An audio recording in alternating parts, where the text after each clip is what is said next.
नमः पार्वती पतये हर हर महादेव।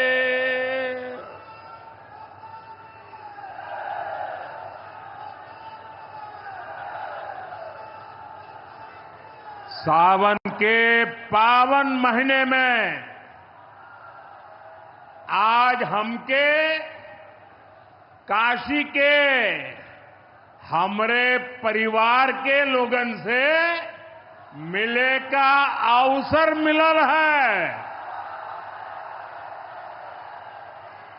हम काशी के हर परिवारजन के प्रणाम करत है।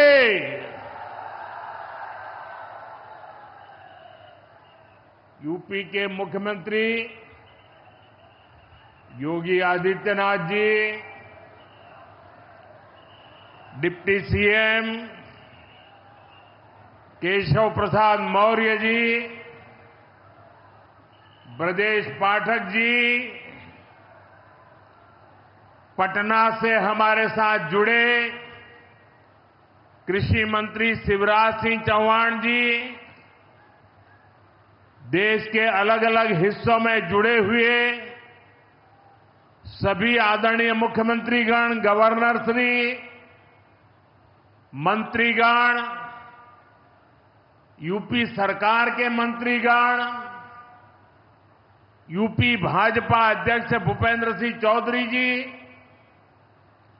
सभी विधायक एवं जनप्रतिनिधिगण और मेरे प्यारे किसान भाइयों और बहनों, और विशेष रूप से काशी के मेरे मालिक जनता जनार्दन,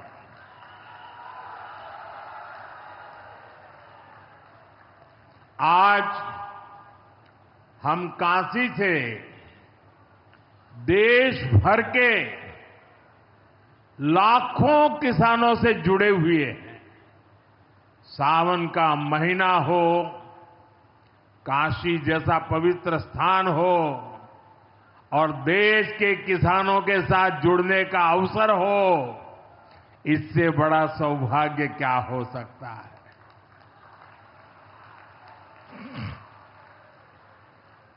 आज मैं ऑपरेशन सिंदूर के बाद पहली बार काशी आया हूं।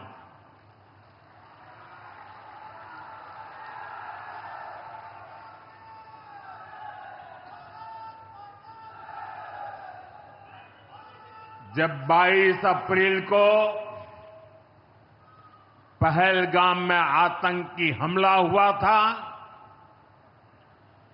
26 निर्दोष लोगों की इतनी बेरहमी से हत्या कर दी गई। उनके परिवार की पीड़ा, उन बच्चों का दुख, उन बेटियों की वेदना, मेरा हृदय बहुत तकलीफ से भर गया था। तब मैं बाबा विश्वनाथ से यही मना रहा था कि सभी पीड़ित परिवारों को ये दुख सहने की हिम्मत दे। काशी के मेरे मालिकों, मैंने अपनी बेटियों के सिंदूर का बदला लेने का जो वचन दिया था,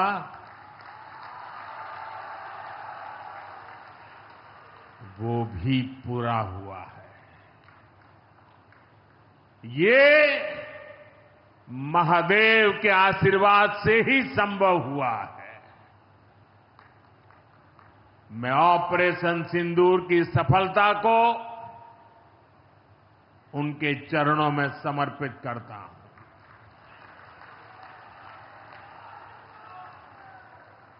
साथियों,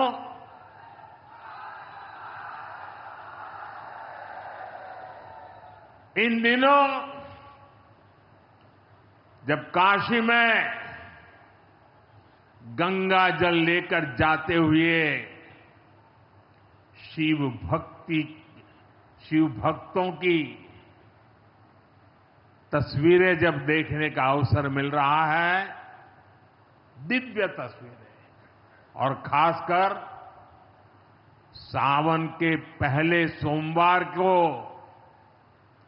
जब हमारे यादव बंधु बाबा का जलाभिषेक करने निकलते थे, गौरी केदारेश्वर से कंधे पर गंगा जल लेकर यादव बंधुओं का समूह, कितना मनोरम दृश्य होता है। डमरू की आवाज, गलियों में कोलाहल, एक अद्भुत भाव विश्व पैदा होता है। मेरी भी बहुत इच्छा थी कि सावन के पवित्र महीने में बाबा विश्वनाथ और मार्कंडेय महादेव के दर्शन करूं, लेकिन मेरे वहां जाने से महादेव के भक्तों को असुविधा न हो, उनके दर्शन में बाधा न पड़े, इसलिए मैं आज यहीं से भोलेनाथ और मां गंगा को प्रणाम कर रहा हूं।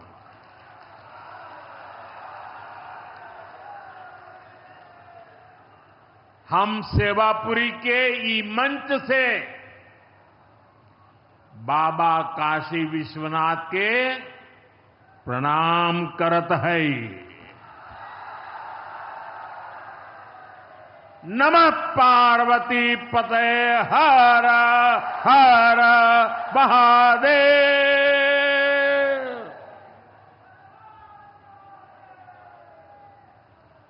साथियों, कुछ दिनों पहले मैं तमिलनाडु में था। मैं वहां 1000 साल पुराने एक ऐतिहासिक मंदिर गया था, गंगईकोंडा चोलापुरम मंदिर। ये मंदिर देश की शैव परंपरा का एक प्राचीन केंद्र है। ये मंदिर हमारे देश के महान और प्रसिद्ध महान राजा राजेंद्र चोल ने बनवाया था। राजेंद्र चोल ने उत्तर भारत से गंगा जल मंगवाकर उत्तर को दक्षिण से जोड़ा था। 1000 साल पहले अपनी शिव भक्ति और शैव परंपरा के जरिए राजेंद्र चोल ने एक भारत श्रेष्ठ भारत का उद्घोष किया। आज काशी तमिल संगमम जैसे प्रयासों के जरिए हम उसे आगे बढ़ाने का एक नम्र प्रयास कर रहे हैं। और मैं जब अभी गंगईकोंडा चोलापुरम गया तो मेरे लिए बहुत संतोष की बात है कि 1000 साल बाद आपके आशीर्वाद से मैं भी गंगा जल लेकर वहां गया था। मां गंगा के आशीर्वाद से बहुत ही पवित्र माहौल में वहां पूजा संपन्न हुई। गंगा जल से वहां जलाभिषेक करने का सौभाग्य प्राप्त हुआ। साथियों, जीवन में ऐसे अवसर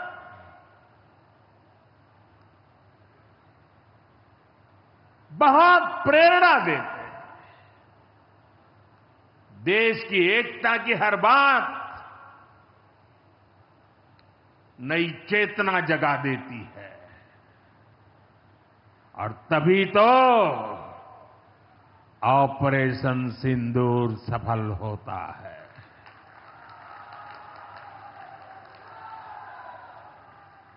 एक 140 करोड़ देशवासियों की एकता ऑपरेशन सिंदूर की ताकत बन जाती है। साथियों, ऑपरेशन सिंदूर जवानों के पराक्रम का वो पल और आज किसानों को प्रणाम करने का अवसर। आज यहां एक विराट किसान उत्सव का आयोजन हो रहा है। देश के 10 करोड़ किसान भाइयों बहनों के खातों में 21,000 करोड़ रुपए पीएम किसान सम्मान निधि के रूप में भेजे गए हैं। और जब काशी से धन जाता है ना, वो तो अपने आप प्रसाद बन जाता है।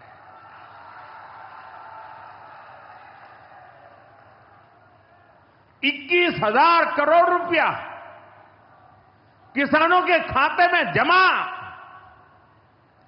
साथियों, आज यहां भी 2,000 करोड़ रुपए से ज्यादा की विकास परियोजनाओं का लोकार्पण और शिलान्यास भी हुआ है। बाबा के आशीर्वाद से काशी में विकास की अविरल धारा मां गंगा के साथ साथ आगे बढ़ रही है। मैं आप सभी को, देश के किसानों को बहुत बहुत बधाई देता हूं। अभी कुछ ही दिन पहले काशी में सांसद टूरिस्ट गाइड प्रतियोगिता भी आयोजित की गई थी। यानी स्पर्धा के द्वारा स्किल डेवलपमेंट, स्वयं प्रयास से स्किल डेवलपमेंट, उसके अनेक प्रयोग आज काशी की भूमि में हो रहे हैं। आने वाले दिनों में काशी सांसद फोटोग्राफी प्रतियोगिता, सांसद रोजगार मेला समेत कई और आयोजन भी होने वाले हैं। मैं यहां सरकार के सभी मुलाजिमों को, सरकार के सभी अधिकारियों को भी सार्वजनिक रूप से बहुत बहुत बधाई देता हूं, ताकि वे जनभागीदारी से युवा पीढ़ी को जोड़ करके ऐसे अद्भुत कार्यक्रमों की रचना करते हैं और सफलतापूर्वक उसको आगे बढ़ाते हैं। इस काम में जुड़े हुए सभी अधिकारी भी बहुत बहुत बधाई के पात्र हैं। जो ये प्रतियोगिता में हिस्सा ले रहे हैं, उनको भी मेरी बहुत बहुत शुभकामनाएं हैं। साथियों, हमारी सरकार निरंतर किसानों की खुशहाली के लिए काम कर रही है। पहले की सरकारों में किसानों के नाम पर हुई एक घोषणा भी पूरी होना मुश्किल होता था। लेकिन भाजपा सरकार जो कहती है वो करके दिखाती है। आज पीएम किसान सम्मान निधि सरकार के पक्के इरादों का उदाहरण बन चुकी है। भाइयों बहनों, आपको याद होगा 2019 में जब पीएम किसान सम्मान निधि शुरू हुई थी, तब सपा, कांग्रेस जैसे विकास विरोधी लोग, विकास विरोधी दल कैसी कैसी अफवाहें फैला रहे थे, लोगों को गुमराह कर रहे थे, किसानों को उलझन में डालते थे। कोई कहता था मोदी भले योजना लाया, लेकिन 2019 का चुनाव जाएगा, ये सब बंद हो जाएगा। इतना ही नहीं, मोदी ने जो पैसा अभी जमा किया है ना, वो भी वापस निकाल देगा। कैसा झूठ बोलते हैं। और यही देश का दुर्भाग्य है कि निराशा की गर्त में डूबा हुआ विरोधी मानसिकता वाले लोग ऐसी ही झूठी सच्चाई को लेकर के जी रहे हैं। ये सिर्फ किसानों से, देश के लोगों से झूठ बोल सकते हैं। आप मुझे बताइए, क्या इतने वर्षों में कभी एक भी किस्त बंद हुई क्या? पीएम किसान सम्मान निधि बिना ब्रेक के जारी है। आज तक 4.25 लाख करोड़ रुपए, आंकड़ा याद रखना, 4.25 लाख करोड़ रुपए किसानों के खाते में भेजे जा चुके हैं। जरा आप मेरे साथ बोलेंगे कितने? 4.25 लाख करोड़। कितने? कितने? कितने? और ये 4.25 लाख करोड़ इतने रुपये किसके खाते में जमा किए? किसके खाते में जमा किए? मेरे किसान भाई बहनों के खाते में जमा किए। यहां यूपी के भी करीब 2.5 करोड़ किसानों को इसका लाभ मिला है। यूपी में किसानों को इस योजना के 90,000 करोड़ रुपए से ज्यादा भेजे गए हैं। इतना ही नहीं, मेरी काशी के किसानों को भी करीब करीब 900 करोड़ रुपए मिले हैं।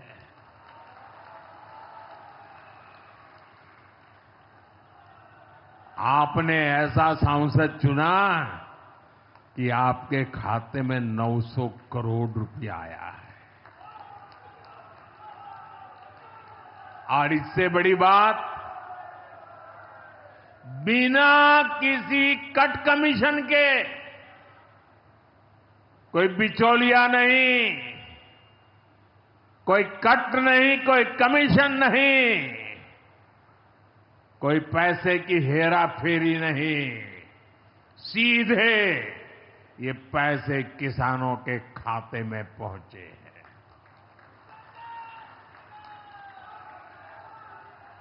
और मोदी ने ये परमानेंट व्यवस्था बना दी है। ना लीकेज होगी, न गरीब का हक छीना जाएगा। साथियों, मोदी के विकास का मंत्र है, जो जितना पिछड़ा उसे उतनी ज्यादा प्राथमिकता। जो जितना पिछड़ा उसे ज्यादा प्राथमिकता। इस महीने केंद्र सरकार ने एक और बड़ी योजना को मंजूरी दी है। इसका नाम है प्रधानमंत्री धन धान्य कृषि योजना।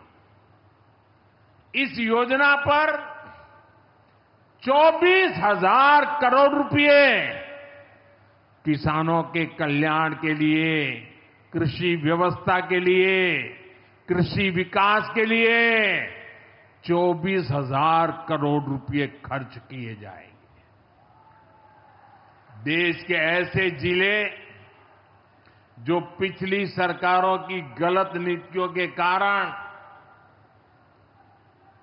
विकास की राह में पिछड़ गए, पिछड़े रह गए, जो कृषि उत्पादन भी कम हो रहा है, जहां किसानों की आमदनी भी कम है, अरे कोई पूछने वाला नहीं था, उन जिलों पर प्रधानमंत्री धन धान्य कृषि योजना का फोकस होगा।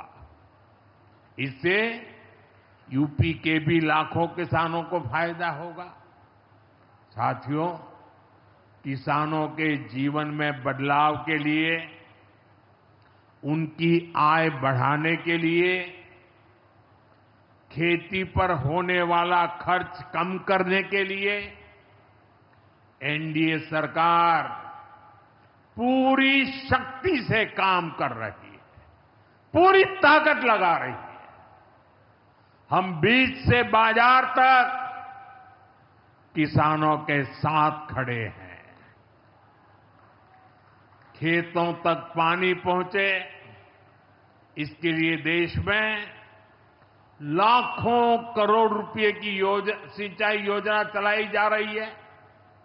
साथियों, किसानों के सामने एक बड़ी चुनौती मौसम की होती रही है।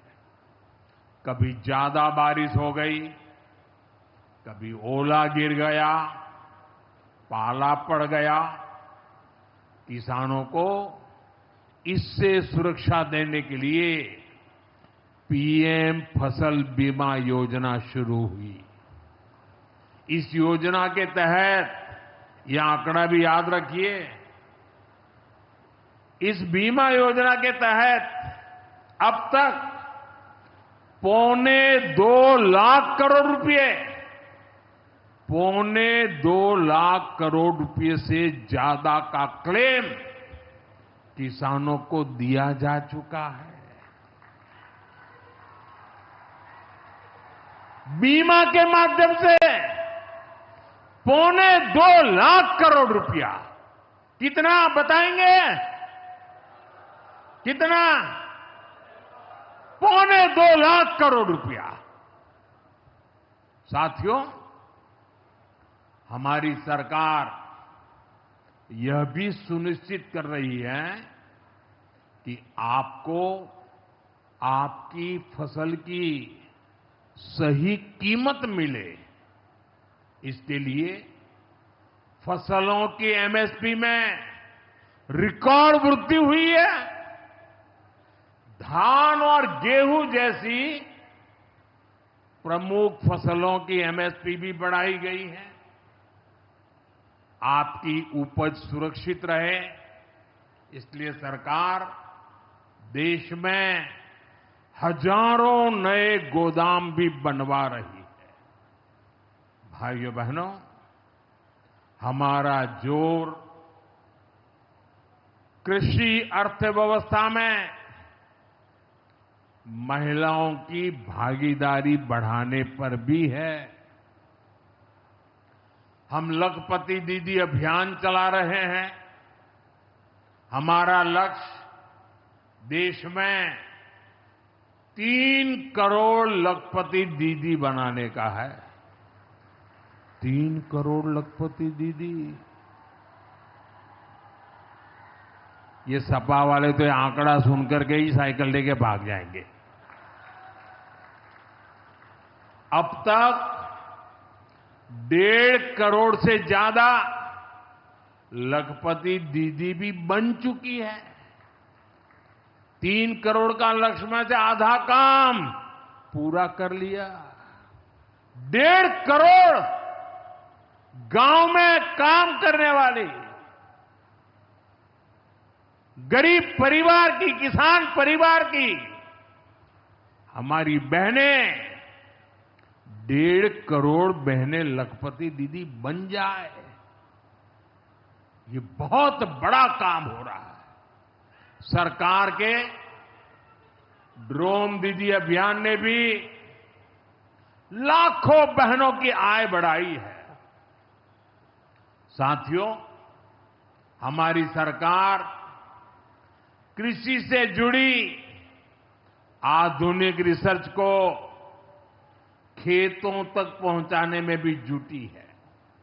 इसके लिए मई और जून के महीने में खास तौर पर विकसित कृषि संकल्प अभियान चलाया गया।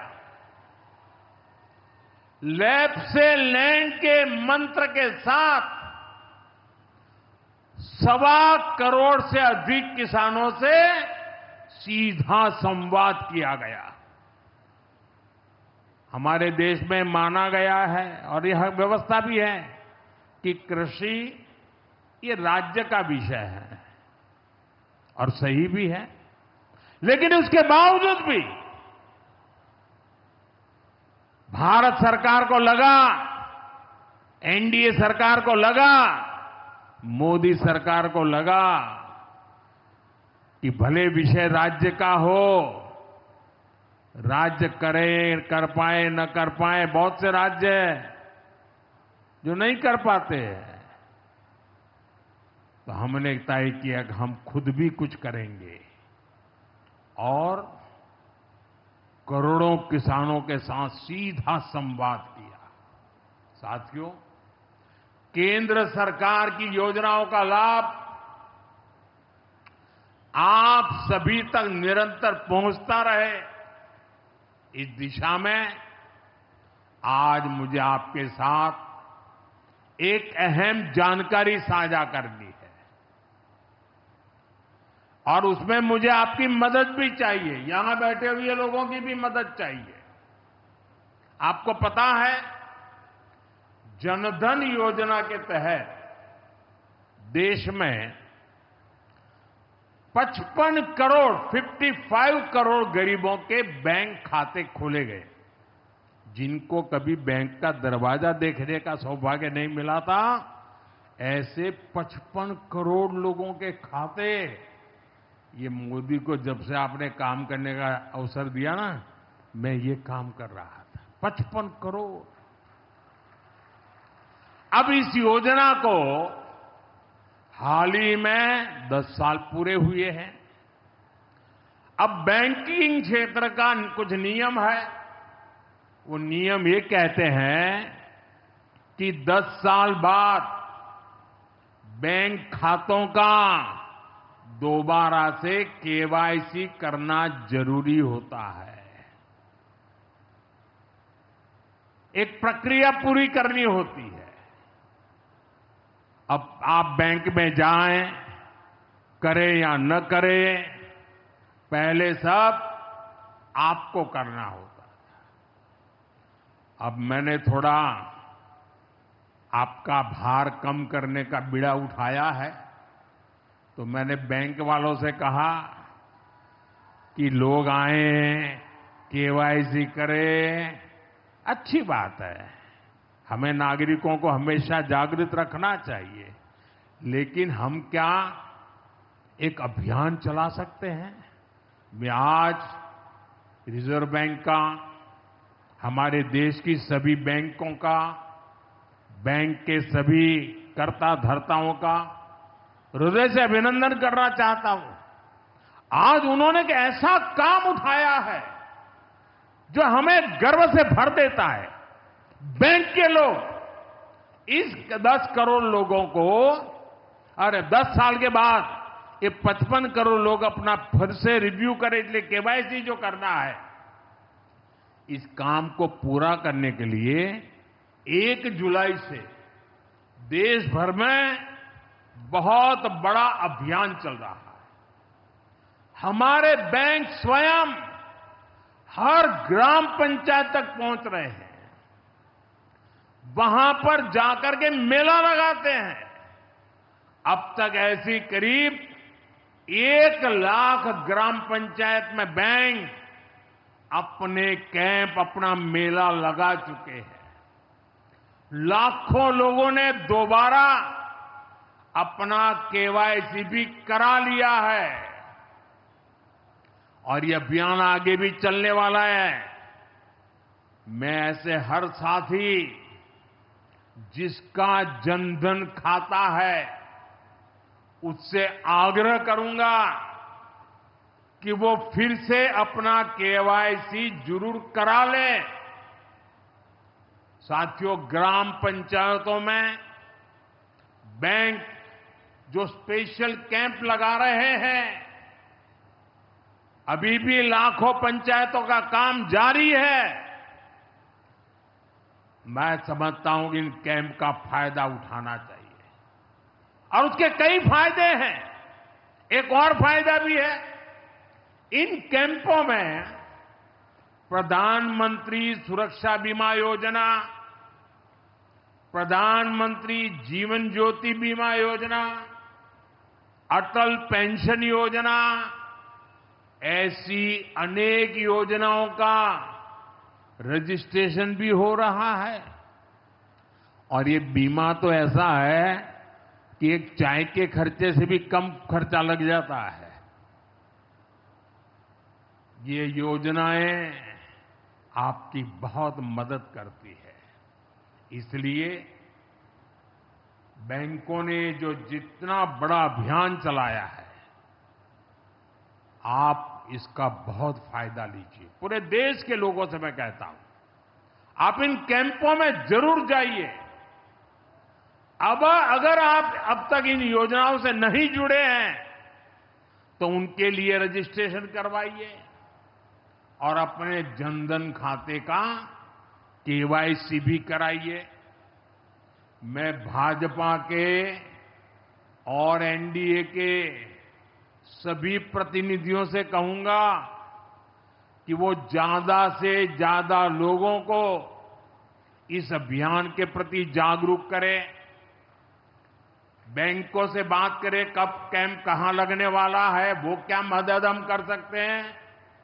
हम सामने से होकर बैंकों के इतने बड़े काम में हाथ बटाएं, उनको मदद करें और ज्यादा से ज्यादा लोगों को, जहां भी कैंप लगता है उस इलाके के लोगों को इस अभियान से जोड़े।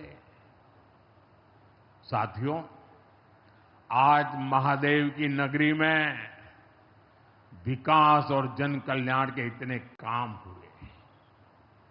शिव का अर्थ ही होता है, शिव का मतलब ही है कल्याण। लेकिन शिव का एक रूप और भी है। शिव का एक रूप तो कल्याण है, शिव का दूसरा रूप है रुद्र रूप। सामने जब आतंक और अन्याय होता है, तब हमारे महादेव रुद्र रूप धारण करते हैं। ऑपरेशन सिंदूर के दौरान दुनिया ने भारत का यही रूप देखा है। भारत पर जो वार करेगा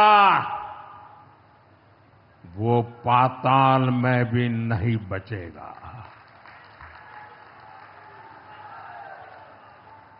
लेकिन भाइयों बहनों, दुर्भाग्य से ऑपरेशन सिंदूर की सफलता पर हमारे देश के कुछ लोगों को भी पेट में दर्द हो रहा है। ये कांग्रेस पार्टी और उनके चेले चपाटे, उनके दोस्त इस बात को पचा नहीं पा रहे कि भारत ने पाकिस्तान के आतंकी ठिकानों को तबाह कर दिया। मैं मेरे काशी के मालिकों से पूछना चाहता हूं, भारत की ताकत से आपको गर्व होता है कि नहीं होता है? ऑपरेशन सिंदूर से गर्व होता है कि नहीं होता है? आतंकियों के ठिकानों को नष्ट करने का आपको गर्व होता है कि नहीं होता है? साथियों, आपने वो तस्वीरें देखी होगी, कैसे हमारे ड्रोन्स, हमारे मिसाइल्स ने सटीक वार करके आतंक के हेडक्वार्टर्स को खंडहर बना दिया। पाकिस्तान के कई सारे एयरबेस तो आज भी आईसीयू में पड़े हैं। पाकिस्तान दुखी है, ये तो सब कोई समझ सकता है, लेकिन पाकिस्तान का ये दुख कांग्रेस और सपा से सहन नहीं हो पा रहा।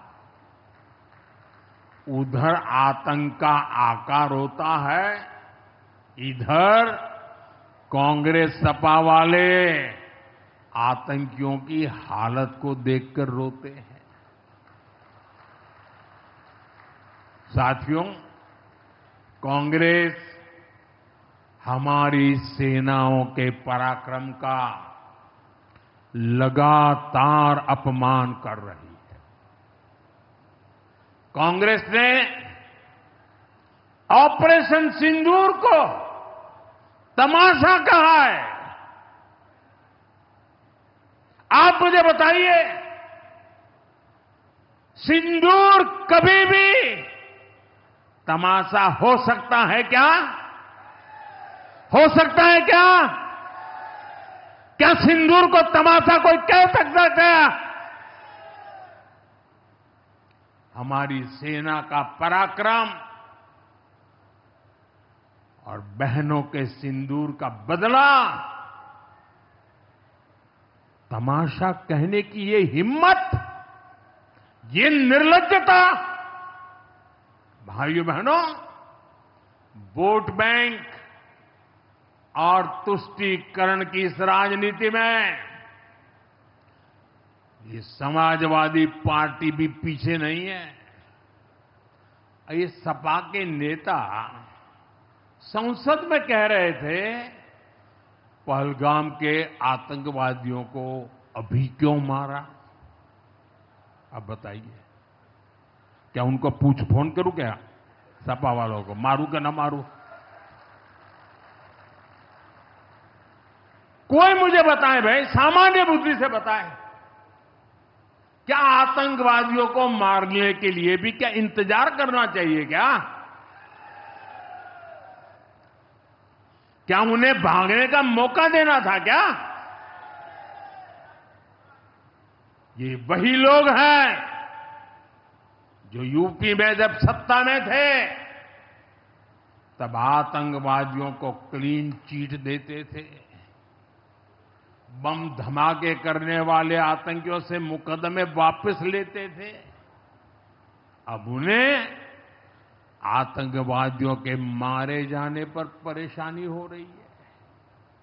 इन्हें ऑपरेशन सिंदूर के नाम पर परेशानी हो रही है।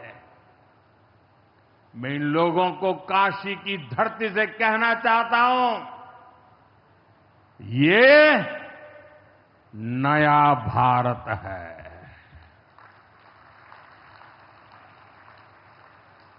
ये नया भारत भोलेनाथ को भी पूजता है और देश के दुश्मनों के सामने काल भैरव भी बन जाता है।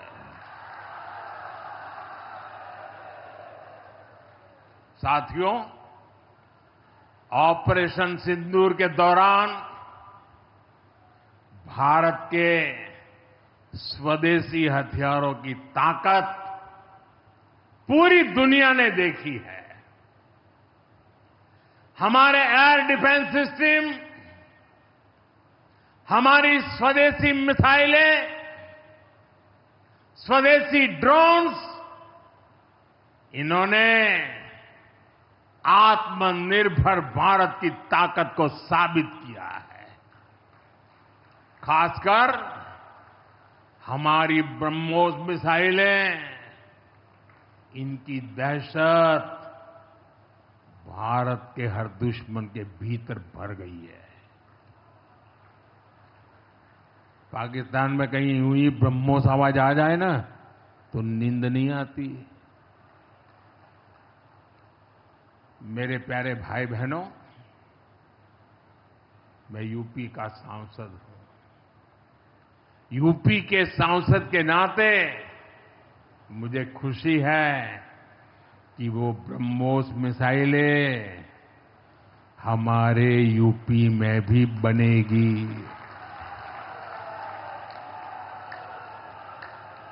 लखनऊ में ब्रह्मोस मिसाइल की मैन्युफैक्चरिंग शुरू हो रही है। यूपी डिफेंस कॉरिडोर में भी कई बड़ी डिफेंस कंपनियां अपने प्लांट लगा रही है। आने वाले समय में यूपी में बने हथियार, हिंदुस्तान के हर भाग में बने हथियार भारतीय सेनाओं की ताकत बनेंगे। मुझे साथियों बताइए, जब ये आत्मनिर्भर सैन्य शक्ति की बात सुनते हैं, आपको गर्व होता है कि नहीं होता है? जरा पूरी ताकत से हाथ ऊपर करके बताइए, आपको गर्व होता है कि नहीं होता है? गर्व होता है कि नहीं होता है? बोले हर हर महादेव। अगर पाकिस्तान ने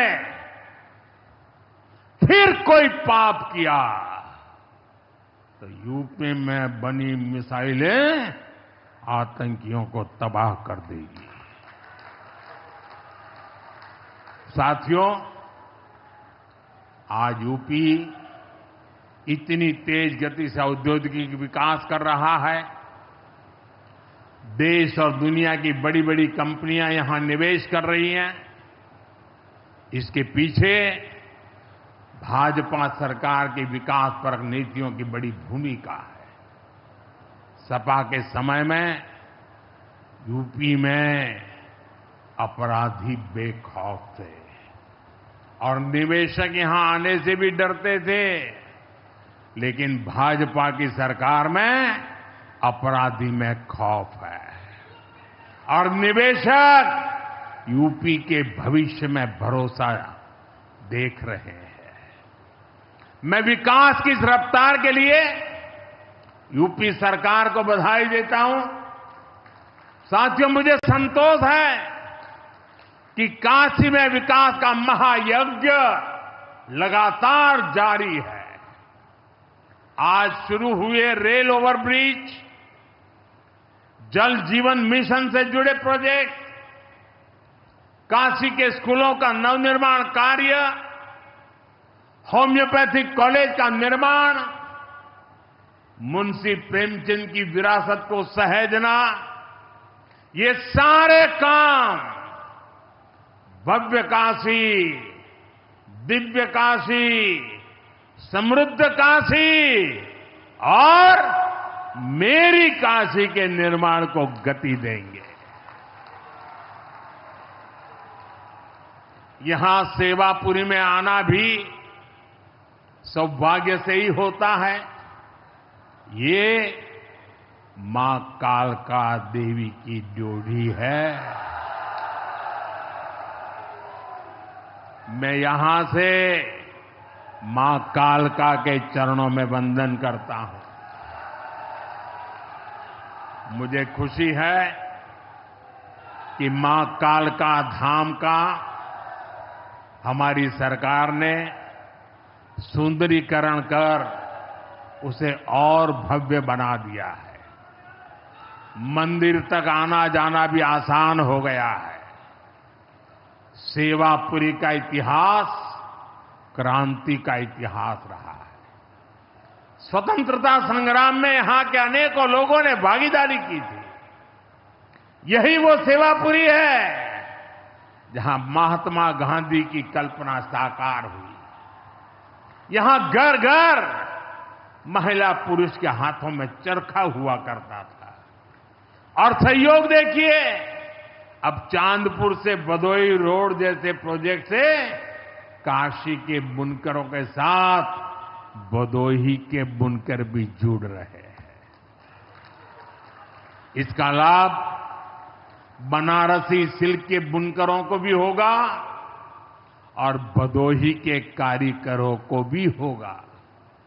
साथियों, काशी बौद्धिक जनों की नगरी है। आज जब हम आर्थिक प्रगति की बात कर रहे हैं तो मैं आपका ध्यान वैश्विक हालातों पर भी ले जाना चाहता हूं। आज दुनिया की अर्थव्यवस्था कई आशंकाओं से गुजर रही है। अस्थिरता का माहौल है। ऐसे में दुनिया के देश अपने अपने हितों पर फोकस कर रहे हैं। अपने अपने देश के हितों पर ध्यान केंद्रित कर रहे हैं। भारत भी दुनिया की तीसरी सबसे बड़ी अर्थव्यवस्था बनने जा रहा है। इसलिए भारत को भी अपने आर्थिक हितों को लेकर सजग रहना ही है। हमारे किसान, हमारे लघु उद्योग, हमारे नौजवानों के रोजगार, इनका हित हमारे लिए सर्वोपरि है। सरकार इस दिशा में हर प्रयास कर रही है, लेकिन देश के नागरिक के रूप में भी हमारे कुछ दायित्व है। और ये बात सिर्फ मोदी नहीं, हिंदुस्तान के हर व्यक्ति ने दिन में हर पल बोलते रहना चाहिए, दूसरे को कहते रहना चाहिए। जो देश का भला चाहते हैं, जो देश को तीसरे नंबर की इकोनॉमी बनाना चाहते हैं, ऐसा कोई भी राजनीतिक दल हो, कोई भी राजनेता हो, उसने अपने संकोच को छोड़ करके देश हित में हर पल, हर बार, हर जगह देशवासियों के अंदर एक भाव जगाना होगा, और वो है हम स्वदेशी का संकल्प लें।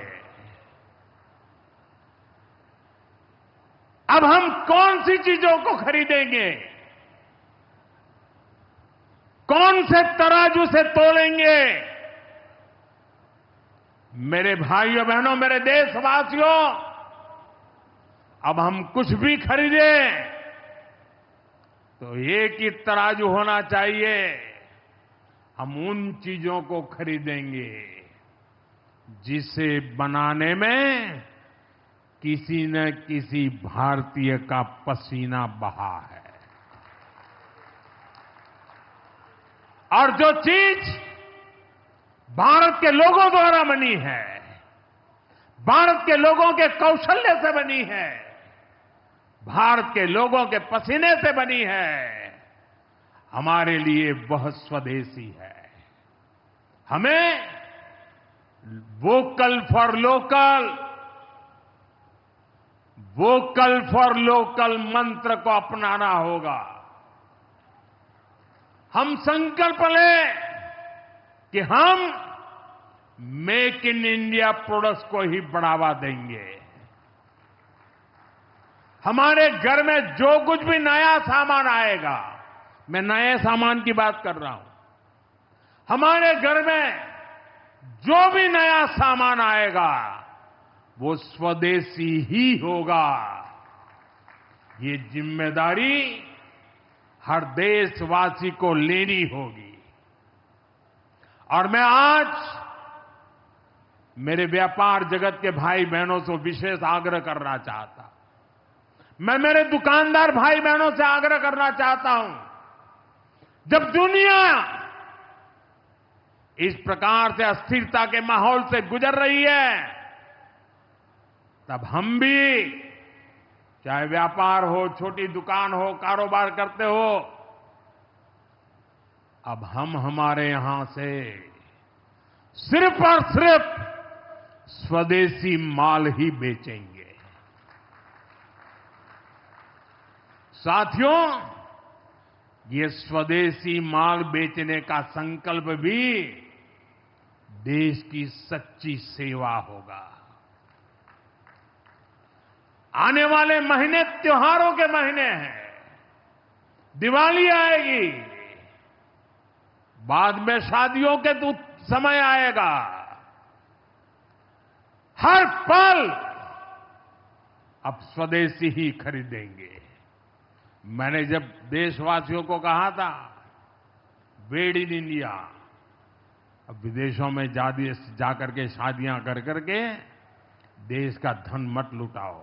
और मुझे खुशी है, कई नौजवान मुझे चिट्ठी लिखते थे कि हमारा परिवार तो विदेश में शादी करना तय किया था, लेकिन आपकी बात सुनकर के अब हमने वहां का सारा कैंसिल कर दिया। थोड़ा खर्चा भी हो गया, लेकिन अब हम भारत में ही शादी करेंगे। हमारे यहां भी बहुत अच्छे स्थान है जहां शादी ब्याह हो सकता है। हर बात में स्वदेशी का भाव आने वाले दिनों में हमारा भविष्य तय करने वाला है दोस्तों। और ये महात्मा गांधी को भी बड़ी श्रद्धांजलि होगी। साथियों, सबके प्रयास से ही विकसित भारत का सपना पूरा होगा। एक बार फिर आपको आज के विकास कार्यों की बहुत बहुत बधाई देता हूं। और भविष्य में वोकल फॉर लोकल, खरीदेंगे तो स्वदेशी खरीदेंगे, घर सजाएंगे तो स्वदेशी से सजाएंगे, जिंदगी बढ़ाएंगे तो स्वदेशी से बढ़ाएंगे। इस मंत्र को लेकर के चल पड़े। बहुत बहुत धन्यवाद। मेरे साथ बोले हर हर महादेव।